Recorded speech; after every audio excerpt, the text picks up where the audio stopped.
میں اللہ کے نام سے شروع کرتی ہوں جو بڑا مہربان اور نہایت رحم والا ہے۔ یہ آپ سے مال غنیمت کے بارے میں دریافت کرتے ہیں۔ آپ کہہ دیجئے کہ غنیمتیں اللہ کی ہیں اور رسول کی ہے۔ بس تم ڈرو اللہ سے اور اپنے باہمی تعلقات کو درست رکھو اور اللہ کے رسول کی فرما برداری کرو اگر تم یقین رکھتے ہو۔ مومنین تو ایسے ہوتے ہیں جب اللہ کا ذکر آتا ہے تو ان کے دل ہل جاتے ہیں، اور جب اللہ کی آیات ان کے سامنے پڑھ کر سنائی جاتی ہے تو وہ آیات ان کے ایمان کو اور زیادہ کر دیتی ہے، اور وہ اللہ پر پورا بھروسہ کرتے ہیں۔ جو نماز کی پابندی کرتے ہیں اور جو کچھ ہم نے ان کو دیا ہے اس میں سے خرچ کرتے ہیں، بس یہی سچے مومن ہے۔ ان کے لیے اللہ کے ہاں بڑے درجات ہے اور مغفرت ہے اور عزت کی روزی ہے۔ جیسا کہ آپ کے رب نے آپ کو آپ کے گھر سے بڑی حکمت کے ساتھ روانہ کیا اور مومنین کی ایک جماعت اس کو ناپسند کرتی تھی،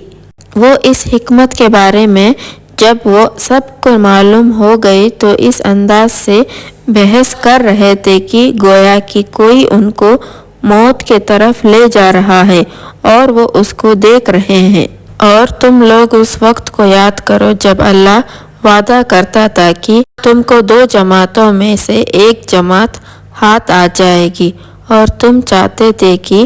غیر مسلح قافلہ تم کو مل جائے،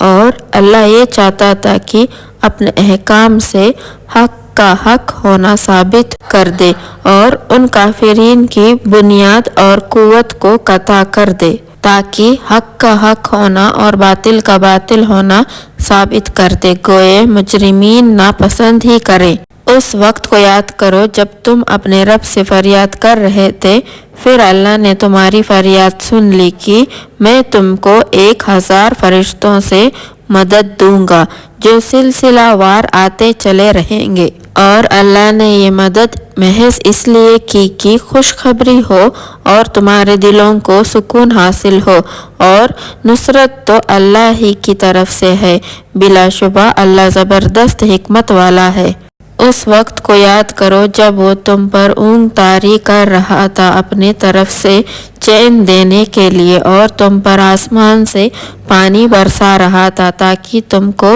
اس پانی کے ذریعے سے پاک کر دے اور تم سے شیطانی وسوسوں کو دور کر دے اور تمہارے دلوں کو مضبوط کر دے اور تمہارے قدم جما دے۔ اس وقت کو یاد کرو جب آپ کا رب فرشتوں کو حکم دے رہا تھا کہ میں تمہارے ساتھ ہوں، تو تم مومنین کی حکمت بڑھاؤ، میں ابھی کافروں کے دلوں میں رعب ڈالے دیتا ہوں، سو تم گردنوں پر مارو اور ان کے ایک ایک پر پر ضرب لگاؤ۔ یہ سزا تو اس لیے دی گئی ہے کہ اللہ اور اس کے رسول کی انہوں نے مخالفت کی، اور جو اللہ اور اس کے رسول کی مخالفت کرتا ہے تو اللہ سخت عذاب دینے والا ہے۔ یہ سزا چکو اور جان رکھو کہ کافروں کے لیے آخرت میں دوزخ کا عذاب تیار ہے۔